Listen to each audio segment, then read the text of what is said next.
Hello, my friends. We're going to talk about the new moon in the sign of Virgo. It's on September 14th, and it is at the 21st degree of the sign of Virgo. So we got a lot to talk about with this. It's wonderful. No, I don't see anything bad in this one, but I do see that we need to take our time and possibly, I'll explain, delay just a little bit when we sit down and do our new moon intentions and new moon goals. So welcome everybody. I'm going to share my screen with you. And let's see what I want to share. I want to share this right here.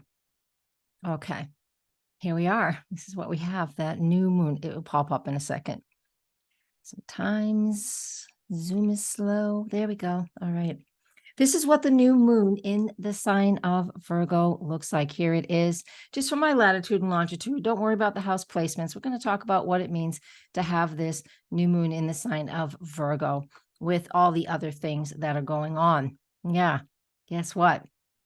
I'm going to make a new share here because I'm going to show you something else too, because this new moon at 21 Virgo is also connected to when Mercury went retrograde on August 23rd. Mercury at 21 degrees of Virgo on August 23rd.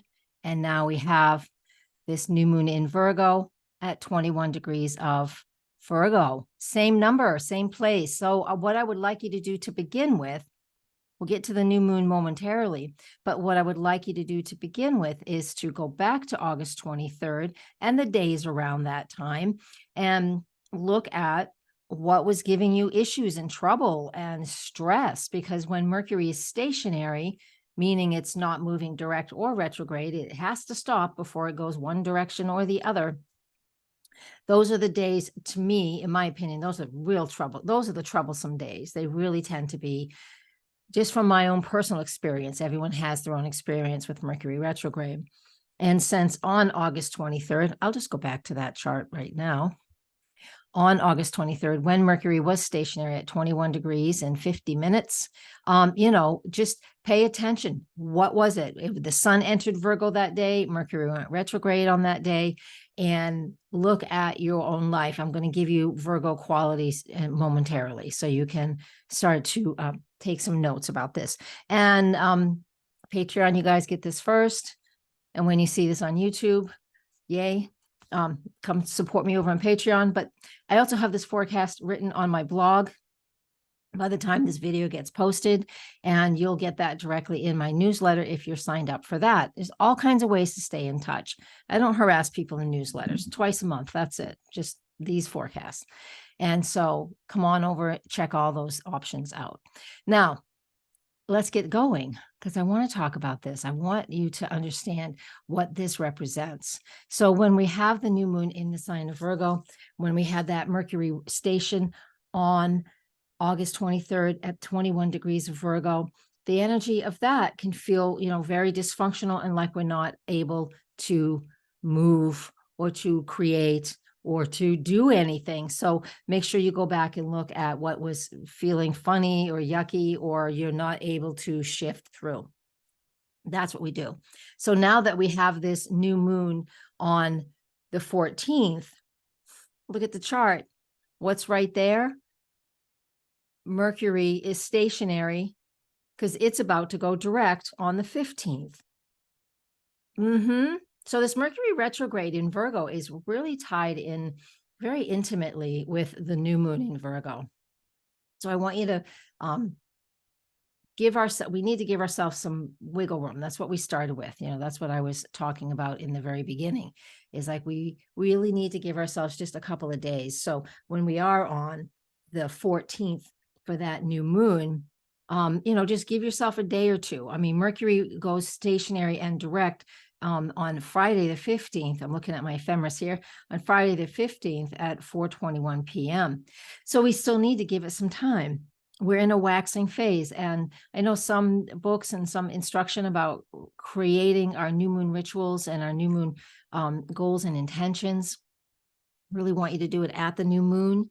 The new moon is at 9:40 p.m. Eastern time on the 14th, but you don't have to just that day. I mean, we can do it all the way up till the full moon, but I do recommend in the new moon phase, which lasts about 3 days. So through the 17th, so through Sunday, the 17th, and then you can, even if you got into the 18th, that's fine too. But trust your own agency, trust your own feelings and intuition.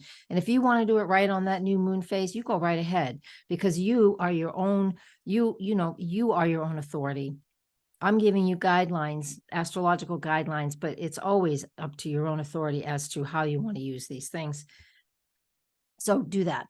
So new moon in Virgo, Mercury stationary in Virgo. Mercury's been retrograde in Virgo since August 23rd. Here are some things that we've been looking at and focusing on, or things that have been giving us trouble. So now once we get this new moon moving and into this new cycle for the next few weeks, excuse me, we have that opportunity to hone in and focus on some of the Virgo things that have been issues. So what are they? And I got more details on the website, but what they represent is a focus on facts and details. We really need to embrace our analytical nature when it comes to this new moon. So if you're not somebody who wants to focus on the details, there are times when we really have to, right? And so this is an opportunity to set yourself a goal, to pay attention to details, more of the details in your daily life and daily tasks and projects, things like that. Excuse me, making lists is a really good way to do that. That's that everyday routine. Excuse me a second. There we go. That's that everyday routine that's super important. We also have our daily health care, and that is very important too. So our daily health care, our diet, we want to focus and see if we need to tweak anything or to get back to a more healthier way of eating, whatever that means for you, for me. Okay, those are things that we need to pay attention to. So those dietary choices. Virgo also it hones and focuses in on service to others. So do you feel you need to be of service to others? This isn't for everybody, but it can be for some. How do you want to be of service to others? Setting goals based off of that. We are co-workers as well. I don't have co-workers, it's just me, but what do you have? Sometimes we have to get reacquainted with our co-workers. The summer, lots of vacations, not everybody's come together, but now once we're in this time of year, we tend to, socially start to come back together in groups because of schools, because of just vacations ending, things like that. So co-workers will play a big role for some people, not everybody, right? Now, we also want to think that Virgo, to get real basic, is a mutable earth sign. It's mutable, means it's changeable, it's flexible. And it wants us to make sure that we don't get so overly rigid or overly critical, because Virgo can do that. We want to stay, it's counterproductive. We want to stay very flexible. It's also an earth sign. And that earth sign energy of Virgo represents an opportunity for you to set new goals based off of, I want to do something earthy. I want to be out in nature more, or I want to do some earth-centered meditations or practices, things like that. So those are things that are really important when it comes to Virgo. And you can just hit pause when you're watching this recording, or go to my blog. All of this is written out on the blog. Okay. Now, if you hadn't noticed, there's a big triangle in the middle of this chart and an opposition. Okay, that's a kite, and that kite, here, maybe I'll draw it out for you.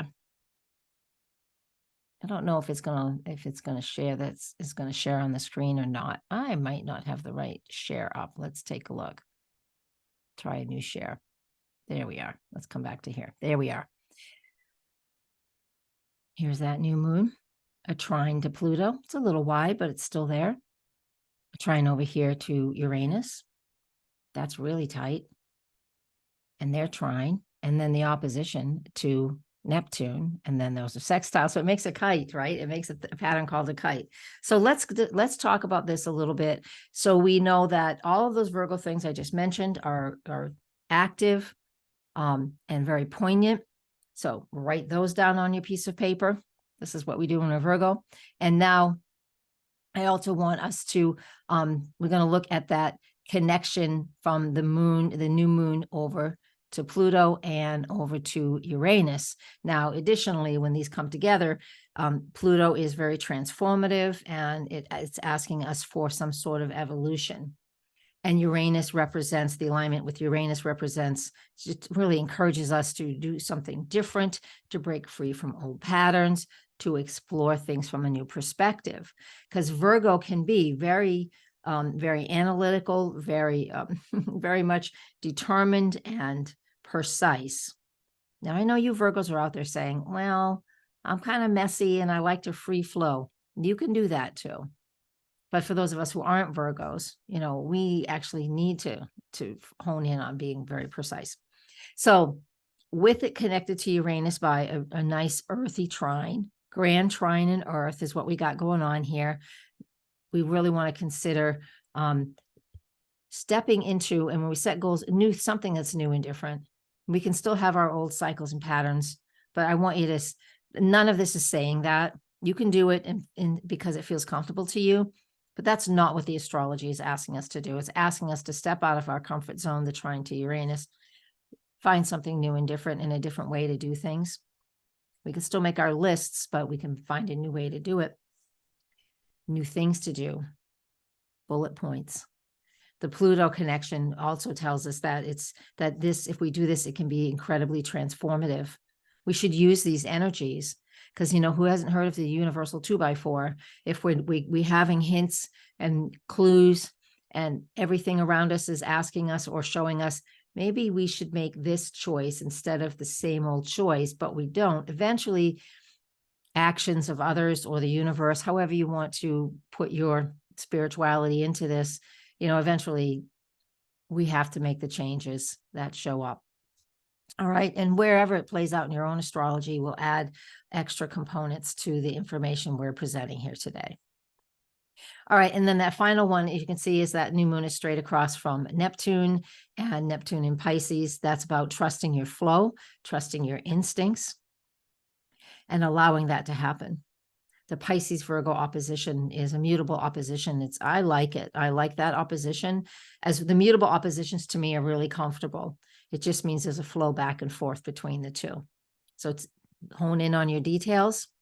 I'm going to stop my share now. Hone in on your details, as well as allowing life to flow. Make lists. Come to my website and read the blog, or join the newsletter and get it in your inbox. Yeah, let's get this into a routine. You'll be on a routine with me. All right. I'm going to leave us with that for now. Thank you guys for joining me here today. And thank you everybody who is a member on Patreon. And if you're not, please come and support me there. It's just a way to support the work that I do.